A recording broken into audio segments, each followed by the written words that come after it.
बिस्मिल्लाहिर्रहमानिर्रहीम। अस्सलाम वालेकुम। शजीउल्लाह फिरासत, आप देख रहे हैं नेशनल और इंटरनेशनल न्यूज़ पर मुश्तमिल 4 टीवी का खुसूसी खबरनामा दुनिया भर से, यानी खबरें आपकी नजर से। सबसे पहले हेडलाइंस। लाखों मुसलमान खैमों के शहर मिना की तरफ चल पड़े। मनासिक हज जुमे से शुरू होंगे।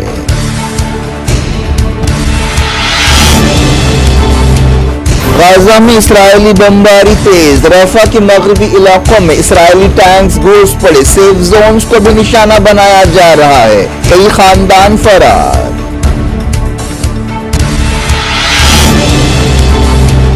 जंगबंदी कोशिशों पर डेडलॉक बरकरार। हमास ने कहा अमरीका फलस्तीनियों की नस्ल कुशी का जिम्मेदार है।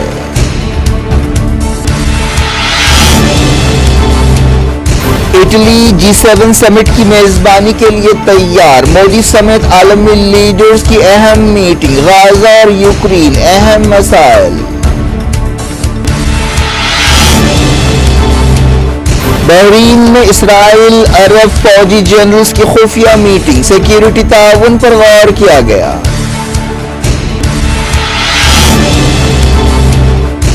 इराकी मुजाहिमतकारों के साथ मिलकर इसराइल के खिलाफ कार्रवाइयां कर रहे हैं। यमन के हूसियों ने किया ऐलान।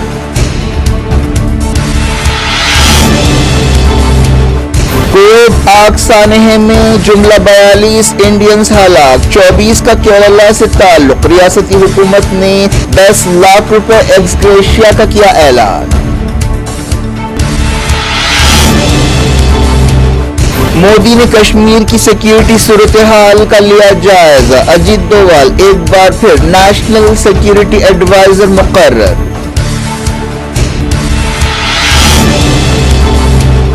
बेंगलोर की अदालत ने जिनसी हमले के केस में येदियुरप्पा के खिलाफ जारी किया नाकाबिल जमानत वारंट।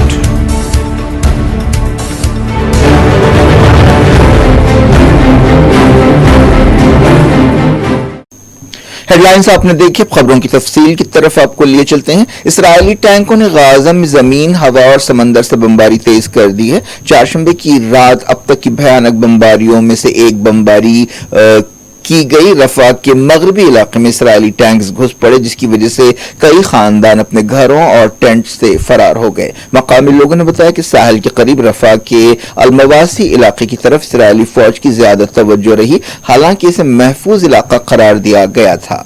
इसराइली फौज ने एक बयान में इस खबर को गलत बताया कि उसने अलमवासी इलाके में हमले किए हैं। इसराइल ने कहा है कि उसने रफा में हमास फाइटर्स की आखिरी यूनिट को भी खत्म करने के मकसद से हमला शुरू किया है। रफा में एक अंदाजे के मुताबिक 1 मिलियन से ज्यादा लोग पनाह लिए हुए थे। इनमें से ज्यादातर नॉर्थ गाजा के खान यूनुस और सेंट्रल गाजा की दिर अल बला की तरफ जा रहे हैं। इसराइली फौज ने कहा कि वो इंटेलिजेंस खबरों की बुनियाद पर अपना ऑपरेशन जारी रखे हुए हैं। इसराइली फौज ने बताया कि एक दिन में उसने 45 टारगेट्स को निशाना बनाया।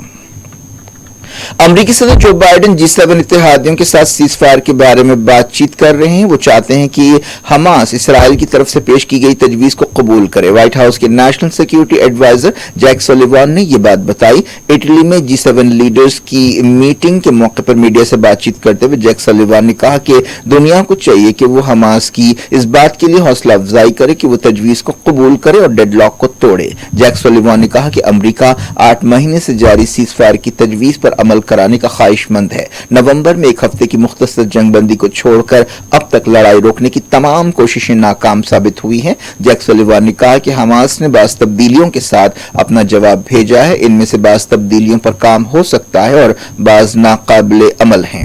जैक सुलिवान ने कहा कि इसराइल इस तजवीज के साथ खड़ा है जो 31 मई को सदर बाइडेन ने पेश की थी। अमरीका, कतर और इजिप्ट जंगबंदी के लिए काम कर रहे हैं।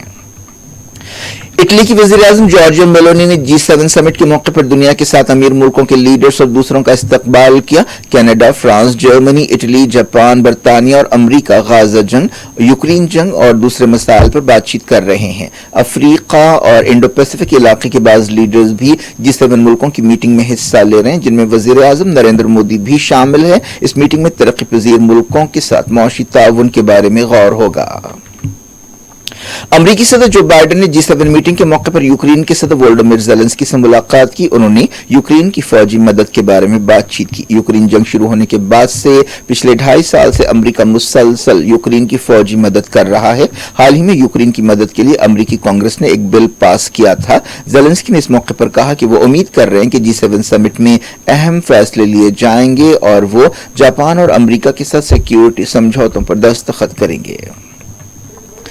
हमास ने यह बात दोहराई है कि अमेरिका फलस्तीनियों की नस्ल कुशी का जिम्मेदार है। हमास ने अमेरिका से मुतालबा किया कि वो फाशिस्ट इसराइल पर दबाव डाले। ये बयान एक ऐसे वक्त सामने आया है जब इटली में G7 मुल्कों की मीटिंग हो रही है और उसके एजेंडे में गाजा सबसे ऊपर है। गाजा जंगबंदी कोशिशों के दरमियान हमास ने कहा है कि हमने जारहियत को रोकने की तजवीज पर पॉजिटिव जवाब दिया है। हमास एक जामी और मुस्तकिल जंगबंदी के साथ साथ कैदियों के तबादले के बावकार समझौते के लिए तैयार है। हमास ने कहा कि उसे मुसालतकारों ने 5 तजवीजें भेजी थी और हमने जवाब दिया है। मुसालतकारों ने हमारे जवाब को पॉजिटिव और हौसला अफजा करार दिया था, लेकिन नेतन्याहू ने रफा पर हमला करते हुए इसका जवाब दिया और जंगबंदी की तजवीजों को ठुकरा दिया। गाजा के नुसैरात रेफ्यूजी कैंप में 2 घरों पर इसराइल के ताजा हमलों में 5 फलस्तीनी जाँ बहक हुए। रफा में इसराइली फौज ने कई इमारतों को तबाह किया। गाजा के अहदेदारों ने बताया कि इसराइल की जंग के 250 दिन बाद गाजा में 15,694 बच्चे जाँ बहक हुए हैं और 17,000 बच्चे यतीम हुए हैं। एक सर्वे रिपोर्ट में कहा गया कि गाजा में 60% लोगों ने 8 महीने से जारी जंग में अपने कम से कम एक रिश्तेदार को खोया है। गाजा जंग के 251 दिन पूरे हो गए हैं। एक रिपोर्ट में कहा गया कि इसराइल और अरब मुल्कों के फौजी जनरल्स की एक मीटिंग बहरीन के मनामा में हुई। इस मीटिंग में इलाकाई सिक्योरिटी और ताउन के बारे में बातचीत की गई। इस मीटिंग में अमरीकी फौजी जनरल माइकल कोरिला के अलावा बहरीन, सऊदी अरब, जॉर्डन, इजिप्ट और इसराइल के सीनियर फौजी जनरल्स ने हिस्सा लिया। इस मीटिंग को लो प्रोफाइल रखा गया। हालिया अरसे में अमरीका की कोशिशों से इसराइल और अरब मुल्कों के दरमियान ताल्लुकात मजबूत हुए हैं। यमन के हुसियों ने इराक के मुजाहिमतकारों के साथ मिलकर इसराइल के खिलाफ कार्रवाइयों का ऐलान किया है। इरना न्यूज एजेंसी ने अलमसीरा टेलीविजन नेटवर्क के हवाले से ये बात बताई। यमनी फौज के तर्जुमान याहिया सरी ने कहा कि हमने रेड सी में खुसूसी ऑपरेशंस किए हैं। हमने इसराइल की अशदूद और हैफा बंदरगाह को निशाना बनाया है। इराक की इस्लामिक रेसिस्टेंस तंजीम की मदद से ये कार्रवाइयां की गई। यमनी तंजीमें जिन्हें ईरान की मदद हासिल है वक्फे से इसराइल में हमले करती रही हैं। इराक की एक मुजाहिमती तंजीम ने इसराइल को वार्निंग दी है कि उसे लेबनान में हिजबुल्लाह के कमांडर को हलाक करने की भारी कीमत चुकानी पड़ेगी। हरकतुल हिजबुल जावा के सेक्रेटरी जनरल अकरम अलगावी ने यह वार्निंग दी। 2 दिन पहले हिजबुल्लाह के कमांडर अबू तालिब को साउथ लेबनान के दाया टाउन में हमला करते हुए हलाक कर दिया गया था, जिसके जवाब में हिजबुल्लाह ने नॉर्थ इसराइल पर एक दिन पहले 170 रॉकेट दागे थे।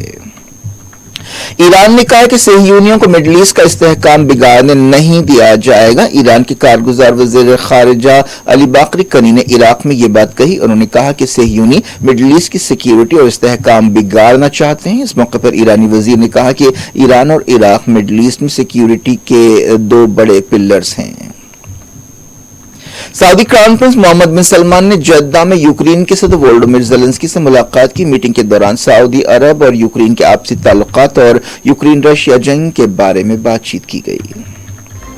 तो हज अदा करने के लिए दुनिया के कोने कोने से लाखों मुसलमान मक्का पहुंच गए हैं और यह सिलसिला अब भी जारी है। खबरों में कहा गया कि बैरूनी मुल्कों से 15 लाख से ज्यादा मुसलमान मक्का पहुंचे हैं। हज जुमे से शुरू हो रहा है। आज़मीन हज तलबिया की गूंज में मिना में जमा हो रहे हैं, जो खैमों का शहर है। हज इस्लाम के 5 बुनियादी अरकान में से एक है और इस्तिताअत रखने वाले हर मुसलमान पर जिंदगी में एक बार हज अदा करना फर्ज है। सऊदी हुकूमत ने आज़मीन हज की सहूलतों के लिए बेहतरीन इंतजामात किए हैं। अभी आज़मीन हज के पहुंचने का सिलसिला जारी है। कई आज़मीन समंदर के रास्ते से और कई सड़क के रास्ते से भी मक्का पहुंच रहे हैं। एक अंदाजे के मुताबिक तकरीबन 35 लाख मुसलमान इस साल हज अदा करेंगे। आज़मीन हज में मगरबी किनारे के 4,200 फलस्तीनी भी शामिल है। आज़मीन हज ने मिना रवाना होने से पहले खाने काबा का तवाफ किया। आज़मीन हज के काफिले मिना की तरफ रवाना दवा हैं। यह सिलसिला मुसलसल जारी है और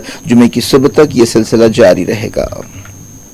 इस साल सऊदी अरब खासतौर पर मक्का के इलाके में काफी गर्मी पड़ रही है। सऊदी ओहदेदारों ने वार्निंग दी है कि हज के दिनों में टेम्परेचर 48 डिग्री को छू सकता है। सऊदी अरब की वजारत सेहत ने आज़मीन हज को मशवरा दिया है कि वो गर्मी से बचने के लिए कदम उठाएं। उन्हें हिदायत दी गई है कि वो अपने साथ हमेशा छतरियां रखें, वक्फे वक्फे से पानी पीते रहें ताकि उनके जिस्म में पानी की कमी ना हो और वो हुकूमत की गाइडलाइंस पर अमल करते रहें। कई आज़मीन हज मुक़द्दस फर्ज अदा करने के लिए मक्का पहुंचने के बाद जज्बाती हो गए। मोरक्को से ताल्लुक़ रखने वाली एक खातून राबिया अर्राबी ने जो अपने शौहर और बेटी के साथ आई हैं, कहा कि वो बहुत खुश हैं और मस्जिद अल हराम में पहुंचकर और काबे को देखकर उन्हें बहुत इत्मीनान और सुकून हासिल हुआ है। ऐसे ही जज्बात का इजहार कई दूसरे आज़मीन हज ने किया। वज़ीर-ए-आज़म नरेंद्र मोदी ने आला सतह की एक मीटिंग में जम्मू कश्मीर की सिक्योरिटी सूरत हाल का जायजा लिया। पिछले 4 दिनों में मिलिटेंट्स और सिक्योरिटी फोर्सेस के दरमियान 4 एनकाउंटर्स हुए हैं। वज़ीर-ए-आज़म, वज़ीर दाखिला अमित शाह और national security adviser Ajit Doval ने मीटिंग में शिरकत की। वज़ीर-ए-आज़म को इस मौके पर सिक्योरिटी सूरत हाल के बारे में ब्रीफिंग दी गई। इन एनकाउंटर्स में मिलिटेंट्स के साथ साथ फौजियों को भी जानी नुकसान हुआ। अजीत डोवाल को एक बार फिर नेशनल सिक्योरिटी एडवाइजर मुकर्रर किया गया है। कैबिनेट की तकर्रुरात कमेटी ने पीके मिश्रा को वज़ीर आज़म मोदी के प्रिंसिपल सेक्रेटरी की हैसियत से दोबारा मुकर्रर किया है। वो लंबे अरसे से इन ओहदों पर हैं। कुवैत में आग लगने के सानेह में जुमला 42 इंडियंस मारे गए हैं। इनमें से 24 का ताल्लुक केरला से है। वज़ीर ख़ारजा एस जयशंकर ने कुवैत के फॉरेन मिनिस्टर से बातचीत करते हुए सूरत हाल से वाकिफियत हासिल की। इस हादसे में जुमला 49 गैर मुल्की वर्कर्स हलाक हुए और 50 जख्मी हुए। मरने वालों का ताल्लुक 5 मरने वालों का ताल्लुक तमिलनाडु से है। इंडिया के सफारत खाने ने कहा है कि वो लाशों को मुल्क वापस लाने और जख्मियों को अच्छे से अच्छे इलाज पहुंचाने के लिए कुवैत के ओहदेदारों के साथ रब्त में हैं। कुवैत के ओहदेदार आग लगने के हादसे की तहकीकात कर रहे हैं। इस सिलसिले में इमारत के मालिकों के खिलाफ कार्रवाई शुरू कर दी गई है। इसके अलावा ऐसी तमाम इमारतों का जायजा लिया जा रहा है जहां पर कानून की खिलाफ वर्जी हुई है। मुमलिकती वज़ीर ख़ारिजा ने आग लगने के वाक़े से पैदा सूरत हाल का जायजा लेने के लिए और जख्मियों की मदद के लिए कुवैत पहुंचते हुए वहां पर हॉस्पिटल्स का दौरा किया और जख्मियों से मुलाकात की। इस दौरान लाशों को वापस लाने के लिए इंडियन एयरफोर्स का एक हवाई जहाज तैयार रखा गया है। केरला की हुकूमत ने मरने वालों के खानदानों को 10-10 लाख रुपए मुआवजा देने का ऐलान किया है। चीफ मिनिस्टर पिनराई विजयन की क़यादत में कैबिनेट मीटिंग में यह फैसला किया गया। ज्यादातर मरने वालों की पहचान कर दी गई है। इस दौरान एक बयान में कहा गया कि मशहूर बिजनेसमैन M.A. यूसुफ अली और रवि पिल्लाई ने चीफ मिनिस्टर को बताया कि वो 5 लाख रुपए और 2 लाख रुपए उन खानदानों को देंगे जिनके रिश्तेदार आग सानेह में हलाक हुए हैं। वज़ीर-ए-आज़म नरेंद्र मोदी G7 समिट में हिस्सा लेने के लिए इटली रवाना हो गए हैं। यह समिट साउथ इटली के अपोलिया टाउन में हो रहा है। बीजेपी लीडर पेमा खांडू ने मुसलसल तीसरी बार अरुणाचल प्रदेश के चीफ मिनिस्टर की हैसियत से हलफ ले लिया है। उनके साथ 11 कैबिनेट मिनिस्टर्स ने भी हलफ लिया। हलफ बर्दारी तकरीब ईटानगर के DK कन्वेंशन हॉल में हुई। हालिया असेंबली इलेक्शंस में बीजेपी ने 60 में से 46 असेंबली सीटें जीती थीं।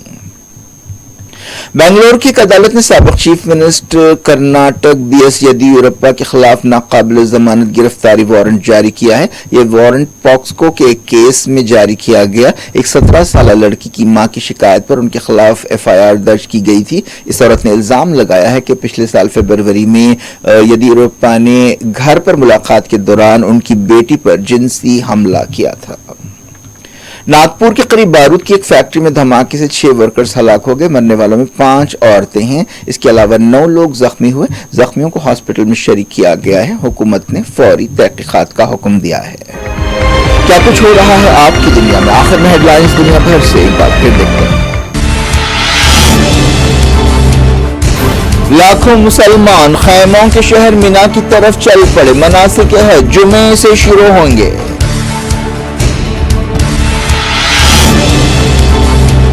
गाजा में इसराइली बमबारी तेज। रफा के मगरबी इलाकों में इसराइली टैंक्स घुस पड़े। सेफ जोन्स को भी निशाना बनाया जा रहा है। कई खानदान फरार।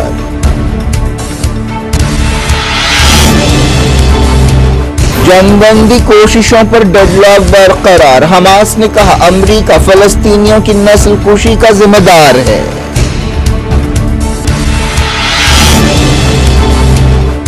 اٹلی G7 سمٹ کی میزبانی کے لیے تیار، مودی سمیت عالمی لیڈرز کی اہم میٹنگ، غزہ اور یوکرین اہم مسائل۔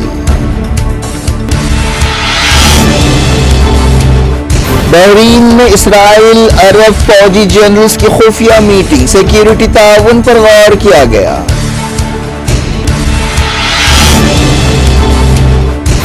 عراقی مزاحمت کاروں کے ساتھ مل کر اسرائیل کے خلاف کارروائیاں کر رہے ہیں، یمن کے حوثیوں نے کیا اعلان۔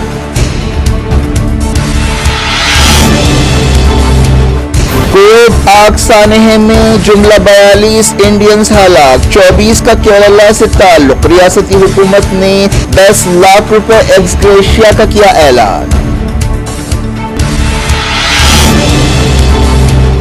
مودی نے کشمیر کی سیکیورٹی صورتحال کا لیا جائزہ، اجیت ڈووال ایک بار پھر نیشنل سیکیورٹی ایڈوائزر مقرر۔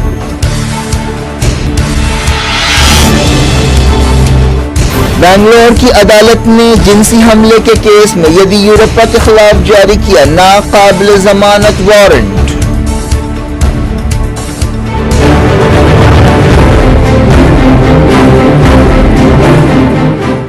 یہ تھی آج کی خبریں، شکریہ اللہ خیر سے، کو دیں اجازت اور اپنا بے حد خیال رکھیں۔